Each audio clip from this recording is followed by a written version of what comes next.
Hey guys, how's it going? This is Natinator. Welcome back to your weekly dose of creepypasta. This story right here kind of surprised me. I wasn't sure what kind of story they were going for, but by the end, I really enjoyed it. So stick around, and I think y'all might enjoy it too. It's titled, Fang of the Mountain. Now as always, turn out the lights, get comfortable, and let the story begin.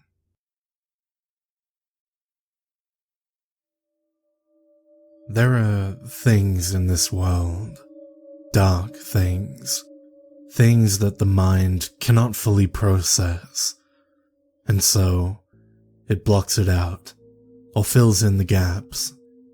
Things that terrify us to our deepest foundations. These things are the reason that humanity fears the darkness. Because the dark is where these things dwell, where they thrive.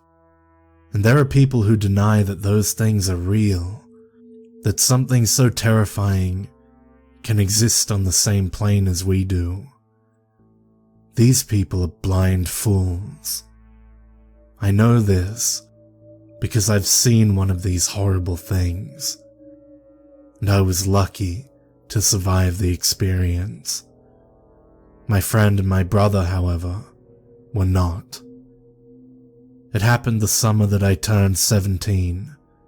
My brother, Tanner, and I had planned a camping trip up north at our grandfather's old hunting cabin. The old man had left it to our father when he died several years back, and even though our relationship with dear old dad wasn't the best after he and mum's divorce, we loved the old cabin. We spent at least one weekend up there every summer. It was in a gorgeous wooded area that we'd been exploring since we were little. So we were planning to go spend the weekend up there, just me, my brother, and our childhood best friend, Anna. If I had known then what I know now, I would have vetoed the whole thing so hard it would make their heads spin. But you know what they say about hindsight. So that Friday, we packed all of our gear into my brother's beat-up pickup and left for the cabin. It took us a 4-hour drive to get up to the place, but it was so worth it. By mid-afternoon, we were unpacking the essentials and getting ready to go fishing out at the old creek, about a mile back in the woods. It was on the way out to the creek that we found what would later turn out to be the first sign of something being seriously wrong. Tanner was a few yards ahead of me and Anna as we were quietly chatting. He stopped and called back to us, his gaze on something off the side of the somewhat overgrown trail. "Hey, Sarah, Anna, come see this." He pointed to whatever had caught his attention. We stopped talking and caught up to him. I followed his pointing hand out to a lump of something laying in the tall grass. I squinted and looked closer. It was a deer, a dead, rotted out corpse of a doe. It had been there for some time, because there wasn't even the smell of rotting meat to accompany the poor dead creature. "Ew," Anna said, a little disgust in her voice. My curiosity was piqued though. "I'm gonna check it out," I stated, settling my fishing pole against a tree and the tackle box beside it. I stepped through the tall grass and a couple of sticker bushes, approaching the deer. See, I collected the skulls of different animals. I already had 2 buck skulls, antlers and all, but I didn't have a doe. As I came around the corpse, I found something interesting. All of its insides were gone, not slowly decomposed into the ground, but completely gone. I noticed something on the doe's exposed ribs. I looked closer. All along the ribs and other bones, there were teeth marks. A shiver ran down my spine, but I ignored it. I thought that the doe must have died, and a coyote or some other scavenger had found its body and made a good meal of it. Even the skull had scrapes and gouges from birds pecking at it, so it was useless to me. I didn't bother looking closer, but I should have. "Find anything for your creepy-ass bone collection?" Tanner asked as I stepped back onto the trail. "Nah, something got at it already. There are marks all over the bones," I told him as I picked up my fishing gear. We continued on to the lake after that, all thoughts of the deer going out of my head. For the rest of the day, up until the sun started to set, we sat on the bank of the creek, fishing. Tanner and I had gotten into a friendly competition to see who could catch more fish. Anna won. We headed back to the cabin, Anna carrying the cooler full of live fish. The whole way back, I had this creepy feeling on the back of my neck, like I was being watched. I just ignored it, thinking it was nothing. By the time we got back to the cabin, it was getting pretty dark, so we put the fish cooler in the truck bed and headed inside. We had a fire in the fireplace, and our sleeping bags set up on the old camp cots in no time. We had a dinner of fire-roasted hot dogs and pork and beans from a can. The whole time we were joking back and forth, and at one point, we even devolved into throwing bits of charred hot dog at each other. By the time we went to bed, it was pretty late. We were all tired. I'm pretty sure we all passed out pretty quick. I know that one minute I was snuggling into my sleeping bag, and the next it was lights out. I was startled awake some time later. I don't know what woke me up, but whatever it was had the hair on the back of my neck standing up. I lay there for a few minutes, listening hard. At first, all I heard was Anna's soft breathing, and Tanner's muffled snoring over in the corner. And then I heard it. There was something moving around outside. I could hear it shuffling through the grass and pawing at the ground. After a minute, it seemed to fade away. I relaxed, figuring it was a stray dog or a coyote. I drifted back to sleep. The next morning, I was woken up to the sound of Tanner yelling outside.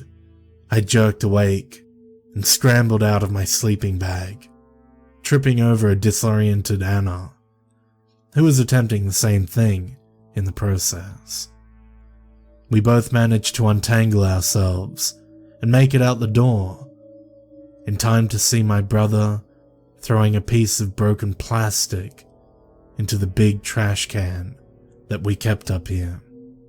It was a piece of our broken fish cooler. There were pieces of it strewn around the back of the truck, and what was left of it sat on the ground by the truck. The lid was gone, and chunks of it had been taken out of the side. There was a large puddle of water that had soaked into the ground, making it a muddy mess around the cooler. Of the fish, there was nothing left but blood stains and a few bits of torn flesh and bone. It clicked that whatever had woken me up last night had probably been the culprit. Seeing how the cooler was completely destroyed, that meant it was most likely a bear, and the huge footprints that were all over the mud seemed to add to that theory. So we all helped clean up the mess, and then went to have breakfast. I was glad that all of our other food was in the cabin. After we finished eating and cleaning up from breakfast, we decided we were going to go for a hike. It was decided that we would stick together, since the bear may still be in the vicinity, so we all got dressed and ready to go hiking up the trail behind the house. I got dressed in my favorite dark grey cargos and a blue tank top. I had my grey hoodie tied around my waist, and my well-loved hiking boots on. A few months back, there'd been a safety thing at school, and all of us had decided that we would wear something neon, just in case we got separated. My color was neon yellow, so I had a neon yellow hat on, my blonde ponytail sticking out the back. Anna had on a pair of black joggers leggings with neon orange reflective stripes down the side, and a matching jacket over an orange tank top printed with a large rainbow owl. And my brother was wearing his own cargos in dark green with a bright blue hoodie. He had a reflective blue armband and a blue hat to match. We all packed a backpack with trail snacks, bottled water, a few other useful things, and our own emergency kits. The kits were another product of the safety course.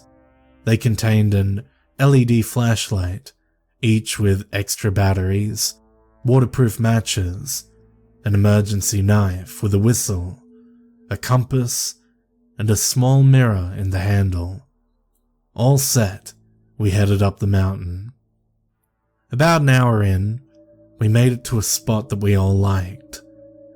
It was an outcropping of rock that had enough space for us to sit down and enjoy a snack. The view here was incredible. After we rested and caught our breath, we kept going. It was around 3 p.m. when we made it up to the spot we usually hike to.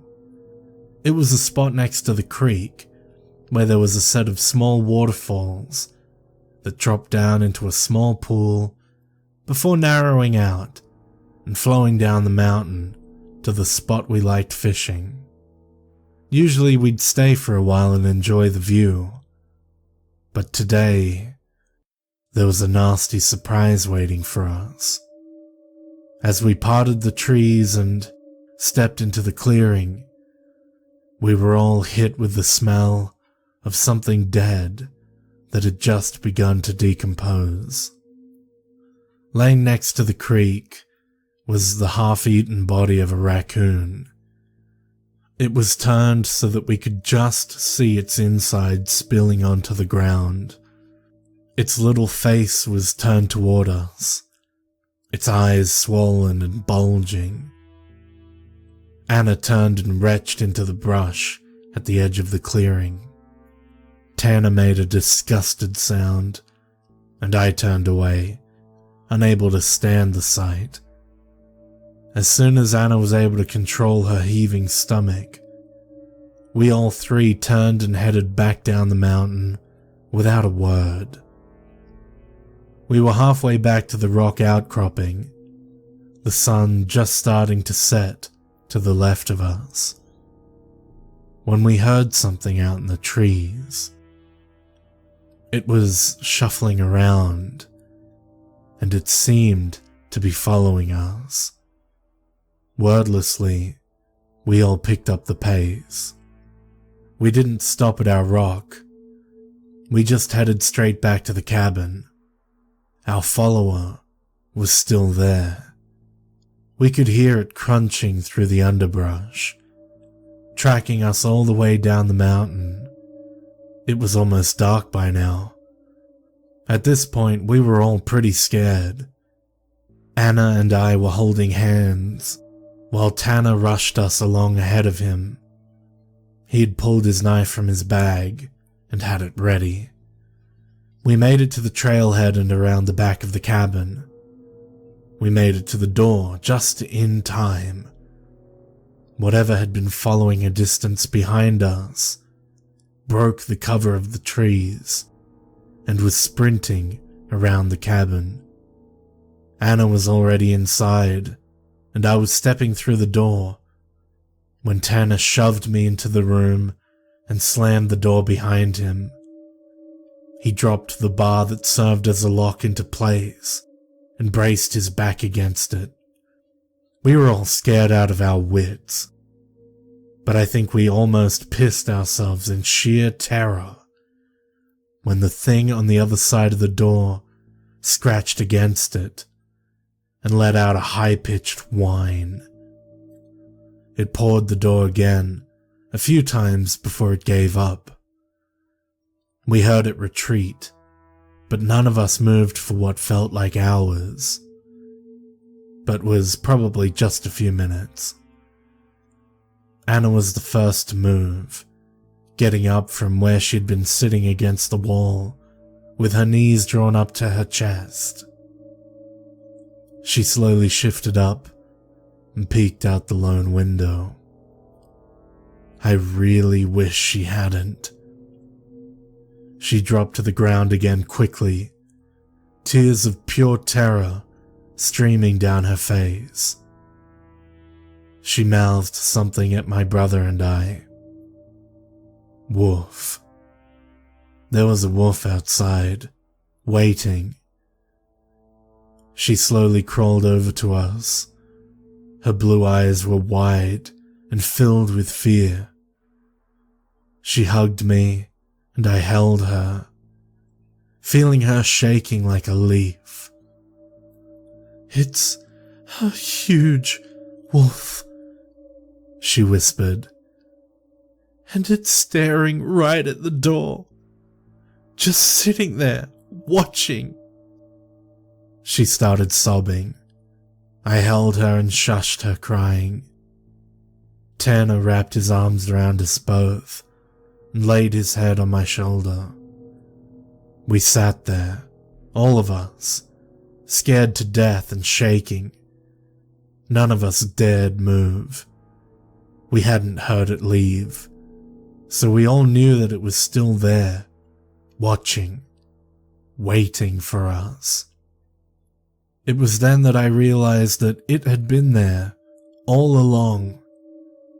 It had been watching us from the first day, and it had been what had gotten at the fish, and now it was after us. A chill ran through me at the realization. No sooner than I thought that, than an unearthly howl split the air. It was loud enough that the window rattled and we all had to cover our ears. Hot tears prickled my eyes. I was so afraid in that moment. It seemed to last an eternity. Anna's scream shattered the moment, this being the last straw for her. Fear lanced through me again, a fresh wave of icy terror. I don't quite remember exactly what happened next, just that suddenly she was up and running to hide, and then there was a horrible shriek as the wolf tore through the door. Tanner was dragged back and out of my arms, screaming, and the sound of snarling and growling followed. Something hot and wet splattered over my back, and I fell, trying desperately to claw my way under the cabinet where the firewood was kept. Then it was back and tearing through the door. It slammed into me, and a white-hot pain tore through my shoulder as its teeth sunk into me. In that moment, I could perceive everything. Its weight on my back, huge paws holding me down and cracking two of my ribs, blood pouring from my shoulder, its teeth buried in my flesh, muscle and bones, and the putrid scent of its breath, like something long dead and rotting. And then it was gone. All I felt was agony, I could distantly hear someone screaming, but it seemed so far away. I think I passed out then, for a moment anyway. The next thing I knew, I was being dragged across the floor by my pant leg. There was something shiny in my field of vision, and in my delirious state, I reached out and wrapped my fingers around it. A knife. My brother's knife. And just like that, everything snapped back into place.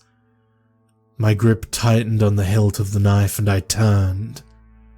The wolf had me by the leg, dragging me to the door. There was blood everywhere, and Anna lay across the room, her body torn apart. She was already dead. I reared up and slashed the knife down at the monster that had a hold of me. The knife arced down and sunk into a huge golden eye. The wolf dropped me, and I yanked the knife free as the beast backed away, whipping its head from side to side. I scrambled to my feet and lunged forward, furious. I slashed at the beast over and over, stabbing and slashing, driving it back. It yelped when the blade connected.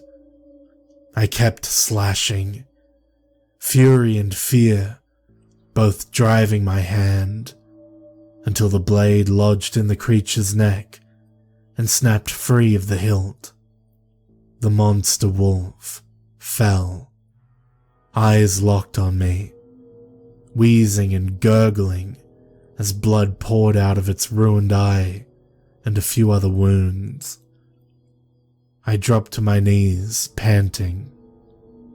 The thing that had been hunting us since we arrived dropped, and its breathing slowed as its lifeblood poured from close to a dozen deep wounds, until finally, with one last rattle, it breathed no more. I curled in on myself, the fear of moments ago being replaced with a deep sadness and pain. The beast was dead, but so was my brother and my best friend. I let out a low moan, tears running renewed down my blood-stained cheeks. And then the world went black. I woke up in hospital. It turned out that when we hadn't called our parents that night, as we promised we would, they'd called the police. 2 officers had driven up to the cabin and found my brother, completely torn apart, out front, and they'd found Anna's body and me in the cabin. I was barely alive. I'd lost a lot of blood from the attack, but the police officer who had explained everything to me had asked me something that made my blood run cold. He asked me who the man that had been found in the cabin with us, stabbed to death, had been. I told him I didn't know. They released me from the hospital a few days later. I never went back up to the cabin. I'm too afraid to face what happened there. Too afraid to face what I have become. There are nights that I dream of running in the moonlight, hunting down poor, defenseless creatures, and sinking my teeth into their flesh, their blood sweet and tangy on my tongue. There are nights that I wake up, covered head to toe in dirt and grass, and blood, the taste of copper in my mouth. So now, I believe in the things that live in darkness, horrible things that send you fleeing in terror. and I know that they are real. I know, because now I am one of them, and I fear the night that I dream of hunting down some poor person and tearing into them. I fear it more than anything, and I fear the day that I don't fear it anymore. The day that I become a real monster.